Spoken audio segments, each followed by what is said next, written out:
Hey, how's it going, you guys? My name is Mark Kotrovsky, and today we're going to be talking about one of my recent favorite ways to make coffee, which is with the Kalita Wave. And not just the Kalita Wave, not the normal size 185 sized Kalita Wave, but it's the smaller 155 Kalita Wave. And it gives you all the versatility and the beauty of brewing with a flat base, bottom base brewer, but it allows you to get those same beautiful brews but on a smaller size, on a smaller serving. So in case you don't want a normal sized cup of coffee, or you want to brew a smaller dose, or maybe at the bottom of your coffee bag you only have 15 grams of coffee and you're like, man, this coffee is too good to throw away, but I still want to be able to enjoy it. And this is a great brewer for that.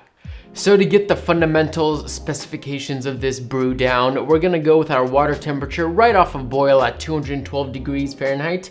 And we're doing a small 15 gram dose of coffee to about 250 to 260 grams or milliliters of water in your final brew. We're also shooting for about a 3-minute brew time. This could vary. I've had some good brews at 2 minutes and 50 seconds and sometimes just a hair over. All of these specifications will get you in the right ballpark, but once again, you can tailor all of these variables to your flavor preference. So to start off with, we're gonna go ahead and preheat your brewer and also rinse the filter in your brewer. So just pour some of that hot boiling water. So go ahead and give that a swirl, warm up your carafe, but instead of just throwing this water away, go ahead and transfer this water into your final sipping mug.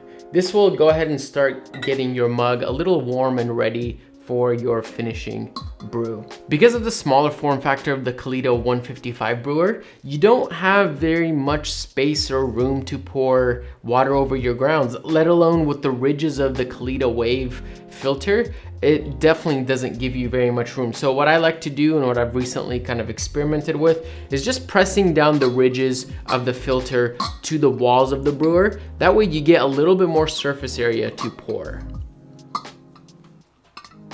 So once you're good to go ahead and take some freshly ground coffee and dose out 15 grams into your brewer. And when you're thinking about, hey, what grind size should I aim for? Well, we're looking for kind of like a medium grind size. If you're familiar with brewing a pour over, it's gonna be just a hair finer. So my kettle is approaching 212 degrees Fahrenheit right off of boil, and we're gonna go ahead and get started. Go ahead by starting your timer and starting your pour. Your first pour will be about 45 grams or milliliters of water.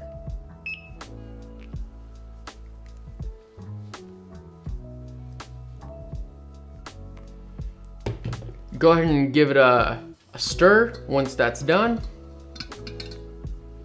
And you're gonna let that rest for about 30 to 40 seconds. Let the gases come out of the coffee and let the coffee just bloom and get ready for your full brew session. Your next pour is going to be 100 grams. So you're gonna pour to about 150 grams on your scale. Once you hit 150 grams, go ahead and give it a nice gentle swirl. And then you're gonna let it just sit there for about 10 to 15 seconds. All right, and then your last pour will be another 100 grams of water. This will reach your final target weight. Once you're done with that final pour, go ahead and give it another gentle swirl.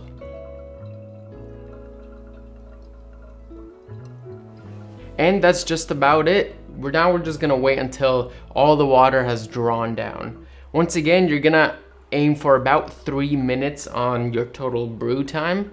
If it's too fine, you'll notice your brew getting much longer than that. If it's just too coarse, your brew will be much shorter than that. One thing to keep in mind is because this brewer is so small, you're gonna have to watch out for how fast you're pouring. If you're pouring too fast, you'll notice your water will reach the top of your brewer and start to overspill off of the brewer. And that would just create a mess that none of us want. So take your time, Go ahead and just pour steadily, nice and steadily in circles, and allow the water to draw down, and then go ahead and begin your second pour. Well, we just finished our drawdown. My drawdown came down to about 305, 307, and that's about in the right ballpark.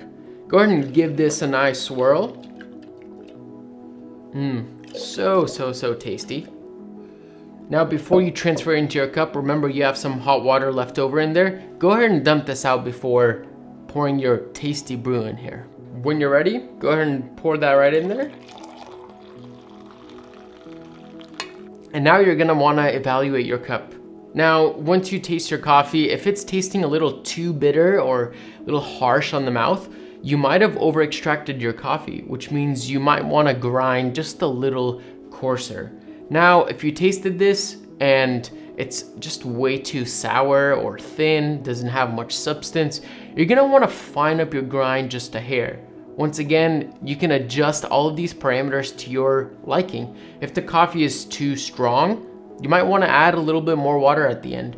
If your coffee is just too weak and you wanna give it a little bit more strength, go ahead and just pour a little less water. Instead of doing 250, maybe come down to 245, 240. This is all about what you like to drink and what you like to enjoy in your final cup.